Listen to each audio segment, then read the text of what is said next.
tous et bienvenue dans ce nouveau podcast de Femme à part, podcast dans lequel aujourd'hui nous allons donc conclure cette thématique du mois d'octobre qui était femme catholique en 2023, femme catholique femme à part dans notre société actuelle, chose qui n'est pas du tout évidente. J'espère vous avoir donné à travers les 3 axes de la foi, de l'espérance et de la charité, j'espère vous avoir donné de bonnes pistes de réflexion, que vous avez pris des notes intéressantes, que vous relirez régulièrement afin de mieux vous en sortir, j'allais dire, dans la société actuelle et vous prémunir un petit peu des dangers de ce monde.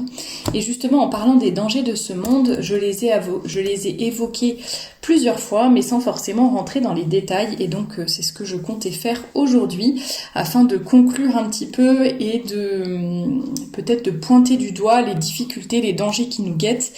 Comme je l'avais dit dans plusieurs podcasts, c'est en connaissant notre ennemi que finalement on peut mieux l'identifier et ne pas tomber dans ses pièges et lutter contre lui. Donc voilà, en guise de conclusion, je vais vous parler de ces dangers.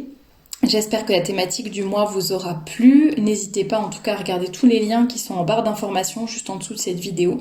Si vous voulez en savoir plus, accéder aux réseaux sociaux de Femme à part, regardez aussi le blog femmeapart.com, la boutique, la newsletter, enfin voilà, tous les liens comme d'habitude sont dans la description.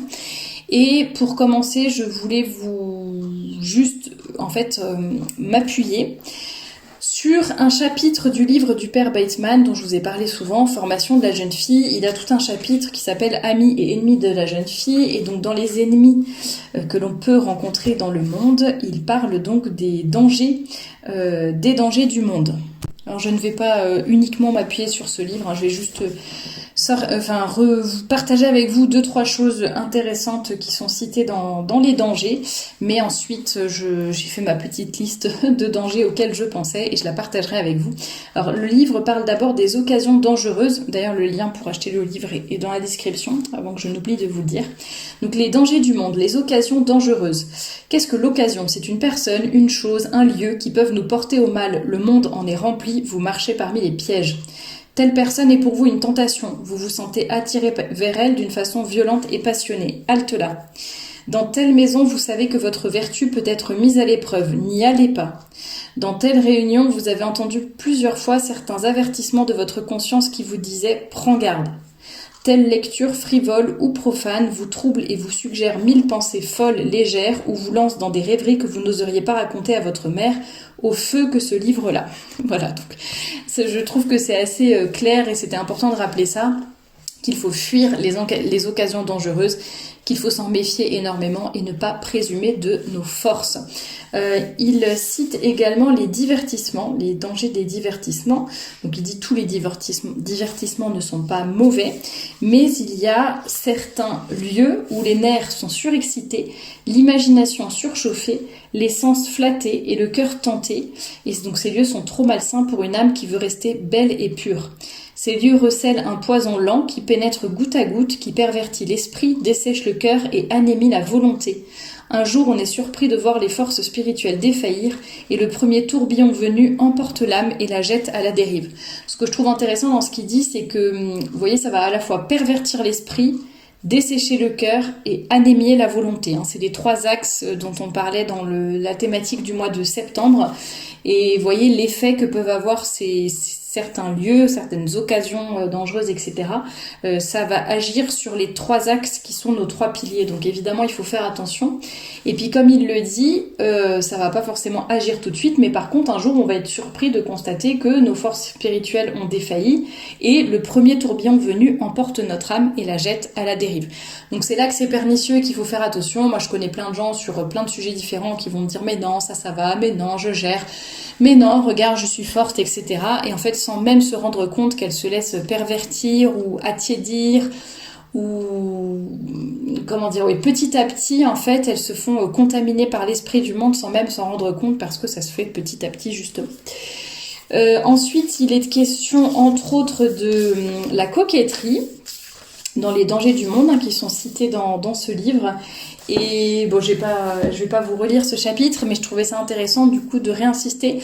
Moi, par rapport, un des dangers du monde, au-delà de la coquetterie, c'est aussi l'égocentrisme, tous ces réseaux sociaux qui nous poussent à nous mettre en avant, à nous regarder en permanence, à vouloir corriger le moindre petit défaut, à vouloir faire un petit peu de Photoshop, etc.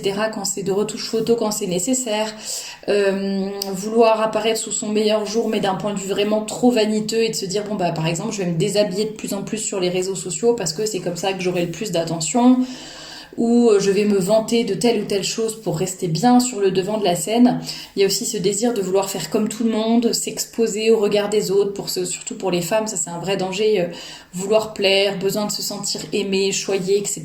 Et on est prête à faire beaucoup de mauvaises choses pour cela, sans même parfois s'en rendre compte, donc attention. J'avais noté aussi comme danger du monde l'argent facile et l'avarice. Je trouve qu'on est dans une société, alors je sais qu'il y a aussi beaucoup de problèmes économiques en ce moment, mais je sais que pour les femmes notamment, il y a beaucoup de possibilités de se faire de l'argent facile en vendant leur corps. Dans la rue, ça se fait plus tellement, mais voilà, sur les réseaux sociaux, d'une façon ou d'une autre, plus on se déshabille, plus on va avoir d'attention, d'argent, etc. Et ça peut être une tentation dans laquelle on peut tomber facilement, finalement. De l'argent qui est trop facilement gagné, qui est mal gagné en plus, et qui ne peut que nous attirer des malheurs. Et je pensais à l'avarice aussi. On est dans une société qui valorise énormément, enfin pas forcément l'avarice d'ailleurs, mais la société valorise le fait d'avoir de l'argent, de le montrer, d'avoir des moyens, de faire des grands voyages, etc. Il y a beaucoup de gens qui ne savent pas gérer leur argent, par exemple. Enfin, des trucs basiques, mais qui ne savent pas comment gérer leur salaire, comment faire pour mettre de côté, pour bien investir, pour pouvoir, je sais pas, acheter une maison, limiter telle dépense qui n'est pas tout à fait utile pour pouvoir, je sais pas, partir en vacances en famille, etc. Bon. Il y en a qui vivent vraiment au jour le jour, qui sont toujours à découvert, etc. Bon, je pense que c'est un danger aussi de notre société de surconsommation qui essaye de nous faire croire que c'est en achetant, réachetant, jetant, reachetant qu'on va être heureux, alors que évidemment ça n'est pas du tout le cas. Donc je voulais reparler de cet argent facile et de cette surconsommation. J'avais noté comme danger le fait de ne pas forcément avoir la bonne jauge. En ce qui concerne la valeur ou le jugement de nos actions, je vais m'expliquer tout de suite. C'est-à-dire qu'en fait, on va se juger, s'auto-juger, juger nos choix, etc., ou faire des choix par rapport aux mauvais repères. C'est-à-dire qu'on va prendre le monde comme repère, ou nos voisines, nos collègues, etc. Ça ne veut pas dire que ce soit systématiquement de mauvais repères, mais faisons attention aux repères que nous prenons, parce que c'est sûr que si on se juge par rapport à quelqu'un qui a une vie complètement dépravée, ou si on se juge par rapport à la moyenne des Françaises, je sais pas, en matière de vêtements par exemple, bah c'est sûr que déjà en fait, si vous mettez une jupe mi-cuisse, bah vous serez déjà en fait beaucoup plus habillé que la plupart des Françaises, malheureusement, mais c'est comme ça. Donc forcément, si on prend ça comme repère et qu'on se dit non mais moi ça va, c'est pas trop court, franchement j'ai les cuisses à moitié couvertes, c'est déjà bien, et puis mon décolleté est pas trop grand, ou je suis décolletée que devant et pas devant et derrière, en fait c'est déjà génial quoi. Oui, bah c'est sûr que si on prend ce genre de repère, on va ensuite avoir le mauvais jugement et poser les mauvais choix. Donc faites attention, ça peut être par rapport aussi au choix de vie ou à la vie spirituelle, etc. On se dit non mais c'est bon, moi je fais déjà le minimum syndical, prière du matin, prière du soir, messe le dimanche. Comparé aux gens qui ne vont jamais à la messe, qui ne pratiquent pas, qui ne connaissent pas Dieu, qui ne sont pas catholiques ou pas baptisés ou peu importe, franchement c'est déjà génial ce que je fais. Je vous félicite, c'est déjà très bien d'être baptisé, de faire votre prière du matin, du soir, d'aller à la messe le dimanche. Par contre, est-ce que c'est vraiment une raison de se comparer aux autres pour dire je fais le minimum syndical ? Je suis pas sûre que c'est ça qui nous mène, je m'inclus aussi dedans, c'est pas ça qui va nous mener au ciel. Chacun doit faire selon les talents, les dons qu'il a reçus, et si vous avez eu la chance d'être baptisé, de recevoir le don de la foi, eh bien vous devez donner le meilleur de vous-même par rapport à ça. Et donc effectivement, le niveau du monde est assez bas, donc ne prenons pas le monde comme repère, prenons le bon Dieu, la vie éternelle, et ça sera de meilleurs repères pour vraiment grandir en sainteté. Un des dangers du monde, c'est bien sûr, ça d'ailleurs c'est mentionné dans le livre, il y a tout un chapitre par rapport à la mode. Donc la mode, l'indécence, l'immodestie, la mode qui est vraiment effectivement un danger puisqu'elle peut, donc qui est neutre en soi, mais qui dans le monde actuel en tout cas présente un danger, étant donné que nous avons envie de faire comme tout le monde, d'appartenir au groupe, de sentir qu'on ressemble aux autres, etc. pour se sentir accepté, avoir confiance en nous. Mais effectivement, ça peut nous pousser à faire un petit peu n'importe quoi et à tomber dans l'indécence ou l'immodestie parce qu'on va suivre ce que tout le monde fait, sans réfléchir, sans mettre de limites et sans avoir, en manquant potentiellement de respect pour notre corps et pour manquer de respect également pour les autres.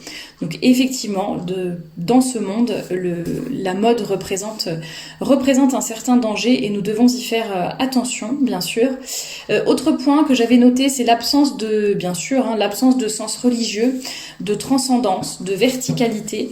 On est dans un monde, dans une république, n'est-ce pas, autoproclamée laïque, qui essaye d'effacer en fait le bon Dieu un petit peu partout, que ce soit dans des signes très tangibles, les calvaires, les croix, les églises, etc. Et bien sûr dans un sens disparaître aussi dans un sens plus spirituel, c'est-à-dire il n'y a plus aucune notion de transcendance, de Dieu, de quelque chose qui nous dépasse, d'aussi notre petitesse en tant que créature. Et là, on a l'impression que les hommes veulent se prendre pour Dieu, malheureusement, et se croient tout puissants et veulent décider de tout. Et ça se voit dans notamment beaucoup de questions bioéthiques, etc. Et l'homme essaye de tout faire comme si c'était lui qui était Dieu. Évidemment, ça pose beaucoup de problèmes au niveau de l'éthique, de la morale, et même du sens religieux, tout simplement parce qu'on fait croire à l'homme qu'il se suffit à lui-même, qu'il n'a pas besoin de transcendance alors qu'il en a énormément besoin, bien entendu. Autre danger du monde, ce qu'on nous répète à longueur de temps, que les femmes sont parfaites, qu'elles n'ont rien à changer. Quoi qu'elles fassent, elles ont raison. Tant qu'elles le font librement et par amour pour elles-mêmes, il n'y a pas de problème, elles peuvent tout faire. Voilà un petit peu pour ce danger qui fait croire à la femme qu'elle est parfaite, qu'elle n'a rien à changer et que son bonheur se trouve dans cette espèce de fausse liberté, fausse vérité, on lui fait croire qu'elle est parfaite alors que ça n'est pas le cas. Et il y a beaucoup de dérives, notamment par rapport au le mouvement body positive par exemple, qui partait d'une bonne intention de dire l'acceptation de son corps, de ses rondeurs, même si on ne ressemble pas à un mannequin, etc. Sauf que là, ça part un petit peu dans les extrêmes et on fait croire aux femmes finalement que même si elles sont obèses, eh bien ça ne pose aucun problème, ça n'est pas leur faute, elles n'ont rien à faire, il faut surtout rester comme ça, c'est pas dangereux pour leur santé et si elles sont comme ça, tant mieux, si elles sont à l'aise avec leur corps, c'est l'essentiel. Je ne dis pas que c'est forcément votre faute si vous êtes obèse, parce que je sais que ça peut aussi venir de maladies, de dérèglements de la thyroïde, etc. Mais en tout cas, ça n'est pas une raison pour dire que c'est la même chose que d'avoir un IMC qui est correct et de dire qu'on est en bonne santé quand on est obèse. Ça, de toute façon, c'est faux. Donc voilà un petit peu le genre de dérive sur cette fausse perfection, voilà, de la femme, bien sûr, parce que c'est pas celle de l'homme. L'homme, il est forcément pourri, méchant et oppresseur. Ça, vous l'aurez compris, bien sûr. Ça, une autre dérive du monde, d'ailleurs, je l'ai pas noté, mais j'y pense maintenant, donc je vous le dis, l'opposition homme-femme, le fait de nier un petit peu nier la complémentarité, nier la différence entre les sexes, et vouloir faire de la femme un homme comme un autre, malheureusement, et nier cette complémentarité, prendre la différence pour une inégalité, prendre toute inégalité pour une injustice. J'en parlais quand je vous présentais le livre de Gina Lombroso, La femme dans la société actuelle, tout un chapitre intitulé Est-ce que toutes les inégalités sont forcément des injustices? Eh bien non, pas forcément, c'est la nature qui est ainsi faite. Et chacun a des choses à apporter à l'autre. Ça je voulais ressortir des citations du livre pour cette partie-là, c'est donc que je voulais vous citer également, c'est autre danger du monde, les fausses promesses du monde. Je l'avais déjà évoqué dans un autre podcast, mais je voulais y revenir maintenant. Donc les fausses promesses de vérité, de bonheur, de liberté, je les ai évoquées Je les ai évoqués dans, je crois, le podcast du 27 octobre. Ah non, pas du 27 octobre, si, je crois. Bon, bref, peu importe, si vous m'écoutez, vous l'aurez entendu quand j'en ai parlé. Et là, voilà, ce que le monde promet sans pouvoir les donner, la vérité, la liberté, le bonheur, en tout cas avec des notions beaucoup plus faussés complètement, hein, c'est les mêmes mots mais qui sont complètement faussés. Et il parle notamment dans le livre par rapport à la liberté, il parle de, voilà, le monde promet la liberté, mais en réalité c'est l'esclavage qu'il réserve à ceux qui sont à lui. Esclavage de l'intelligence, il faut penser, croire, affirmer comme lui, comme le monde, autrement il vous repousse. Vous vous reconnaîtrez peut-être dans cette petite phrase. Esclavage de la conscience, il faut accepter ses idées à lui, les idées du monde. Mépriser, renier les vieilles croyances de la famille et de l'Église, et s'il ne va pas jusqu'à vous les faire renier, il vous imposera la honte du respect humain. Troisième esclavage, l'esclavage du cœur. Le monde l'arrache à Dieu, ce pauvre cœur. Il le détache peu à peu par ses moqueries, des souvenirs pieux qui le rendaient si heureux sous la dépendance paternelle de Dieu. Il le détache de la famille, de la douce et pure amitié, en lui procurant des jouissances matérielles qui peu à peu le rivent à des affections dégradantes. Voilà la liberté que donne le monde à ses tristes victimes, la liberté de porter des chaînes.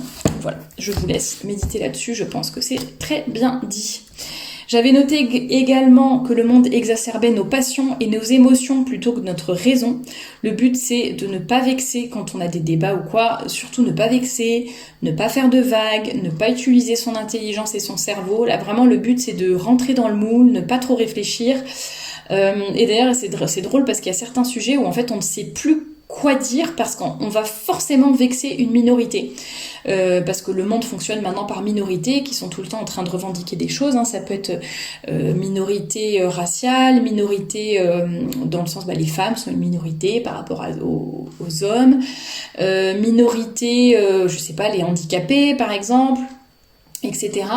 Et en fait, on le voit dans certains débats féministes notamment, mais les féministes ne savent plus quoi dire parce qu'en fait, il y aura toujours quelqu'un qui va revendiquer autre chose. Donc avant c'était les femmes qui avaient toujours raison, mais si par exemple vous êtes une femme noire, vous êtes encore plus dans une minorité en tout cas par rapport aux termes du monde, donc vous aurez encore la priorité par rapport à d'autres. Ah bah oui, mais si vous êtes une femme et que vous êtes trans, là, est-ce que vous n'auriez pas par hasard la priorité par rapport à la minorité raciale? Et oui, mais si par exemple vous êtes en plus mère célibataire, alors là, qui va avoir la priorité sur qui? Après, vous avez le jackpot gagnant, hein, si vous êtes noir, handicapé, jackpot gagnant entre guillemets, hein, aux yeux du monde, bien sûr. Noir, handicapé, trans et je ne sais pas quoi, alors là, vraiment, vous avez toutes les portes qui s'ouvrent devant vous et vous pouvez vous victimiser autant que vous le voulez, tout passera. D'ailleurs, autre point que je n'avais pas mis dans ma liste, mais je le rajoute maintenant, la victimisation constante de notre société, plutôt que d'essayer de se surpasser, etc. En fait, on est toujours dans la victimisation et ça rejoint un point, d'ailleurs, je l'avais noté au début, mais j'ai oublié de dire qu'on était dans une société où c'était que des divertissements. Quand je vous ai parlé de divertissement au début, et un des problèmes, c'est pas forcément... il y a un problème, c'est déjà les mauvais divertissements, mais il y a aussi le fait que ça soit que des divertissements tout le temps. Il n'y a plus aucune notion, comme je le disais, de transcendance, mais aussi de sacrifice, de souffrance, d'effort, etc. Tout ça, c'est mené à mal, et aujourd'hui, on préfère la victimisation plutôt que l'effort, en fait. Qu'est-ce que j'avais noté d'autre? Encore quelques idées. J'avais noté le lavage de cerveau, les mensonges qu'on subit en permanence. Donc ça, faisons attention aux médias que nous suivons pour nous informer. Ne croyons pas tout ce que le monde nous dit. Vous pouvez relire Les animaux de la ferme, par exemple, de Orwell, ou 1984, qui sont très intéressants sur ce sujet justement du mensonge, du lavage de cerveau. On est vraiment parfois dans une réalité parallèle où on se rend même pas compte de tout ce qu'on nous dit et qui est faux. J'avais noté également, mais ça c'est un petit peu en rapport avec le fait d'exacerber nos passions, nos émotions plutôt que notre raison. J'avais noté également le relativisme, l'absence de raisonnement, le niveau d'intelligence qui est vraiment très bas. Ça n'est pas méchant, mais c'est quasiment impossible aujourd'hui d'avoir des débats intéressants avec qui que ce soit. Je le vois bien parfois sur le blog ou dans certains commentaires que je reçois, pas tous, hein, rassurez-vous, j'ai beaucoup de commentaires intelligents. Mais il y a aussi des personnes avec qui c'est impossible de discuter. C'est-à-dire elles ont subi un tel lavage de cerveau. J'avais reçu une fois un mail d'une fille de 14... Un mail ou un commentaire sur le blog, je ne sais plus, d'une fille de 13 ou 14 ans qui était mais complètement embobinée, endoctrinée. Enfin, vraiment, ça faisait peur. Elle ressortait tous les lieux communs, tout ce qu'on nous dit tout le temps sur les femmes, etc. Oh là là, puis elle avait terminé son commentaire en disant de toute façon on aura atteint la parfaite égalité homme-femme le jour où les femmes pourront se promener torse nu dans la rue sans qu'on leur dise rien. Voilà, bon super. Bref, vraiment des lieux communs, du lavage de cerveau, il y a tout qui ressortait comme ça et les gens sont incapables de réfléchir par eux-mêmes. Je dis pas forcément être d'accord avec moi, il y a beaucoup de personnes qui ne sont pas d'accord avec moi et avec qui j'ai des discussions et des débats qui sont vraiment intéressants, qui sont vraiment intelligents, qui me poussent moi aussi à aller plus loin dans ma réflexion, qui m'ouvrent d'autres perspectives, etc. Donc je dis pas forcément ça pour les gens qui sont pas d'accord avec moi, parce que je trouve ça toujours intéressant de débattre avec des gens qui ont d'autres idées, mais en fait qui ont des idées quoi, pas les gens qui ressortent juste ce avec quoi on leur a lavé le cerveau. Bref, j'ai noté encore 2 idées. J'avais noté la laideur dont on est entouré dans le monde actuel, qui je trouve nous fait beaucoup de mal, hein. Ça nous coupe aussi de cette transcendance. Ça nous rend triste, je pense aussi, ça nous empêche de donner le meilleur de nous-mêmes. J'en avais déjà beaucoup parlé de la beauté dans d'autres podcasts, donc je vous laisse vous y référer, mais je voulais quand même le citer. Et j'ai noté en dernier l'isolement. C'est un des dangers, je pense, de notre monde. Par exemple, l'isolement des femmes en général et des femmes au foyer, notamment. Il n'y a plus comme autrefois tous ces réseaux, cette entraide familiale ou amicale, etc. Et l'isolement aussi, évidemment, des catholiques, des gens qui essayent de faire le bien, de toutes celles qui essayent de s'habiller correctement, par exemple. Et c'est vrai qu'après, ça peut nous pousser à faire certains choix en nous disant j'en ai assez d'être seule, j'en ai assez d'être... J'ai l'impression d'être la seule à lutter contre tout le monde, d'être toujours à contre-courant, c'est trop fatigant, tant pis, j'arrête et je suis le monde, quoi. Voilà, ça c'est un des dangers aussi. N'hésitez pas à mettre vos autres dangers, entre guillemets, en commentaire, les choses auxquelles vous pouvez penser, si ça peut nous aider à étoffer un petit peu cette liste et ne pas tomber justement, identifier notre ennemi et ne pas tomber dans les dangers du monde. Eh bien, n'hésitez pas. J'espère en tout cas que ce podcast vous aura plu, vous aura aidé, que vous aurez pris des notes, bien entendu, pour ne rien oublier et vous prémunir contre tous ces dangers. En tout cas, voilà c'est la fin de cette thématique du mois d'octobre. J'espère qu'elle vous aura plu, qu'elle vous aura donné quelques clés pour, comme je l'ai dit, mieux identifier notre ennemi, pour également fortifier notre âme, notre cœur, notre volonté, comme on l'avait vu dans les podcasts du mois dernier en septembre, qu'elle vous aura aidé aussi à approfondir votre foi, votre espérance, votre charité, et que, ensemble, nous serons plus fortes, parce que je parlais d'isolement, mais grâce à Femmes à part, il y a une belle communauté qui s'est créée. Et donc, grâce à vous, une belle communauté qui s'est créée autour de Femmes à part et je vous en remercie. Et je pense qu'on est toutes là pour s'entraider. Donc, n'hésitez pas à écrire, à commenter, à partager, à nous rejoindre sur Telegram aussi. Le lien est dans la description. On discute beaucoup par là-bas si vous vous sentez seul et que vous voulez nous rejoindre. Voilà, je pense que j'ai fait le tour. Je vous remercie de m'avoir écouté jusqu'à présent et je vous dis à très bientôt pour des podcasts du mois de novembre sur une toute nouvelle thématique. À bientôt!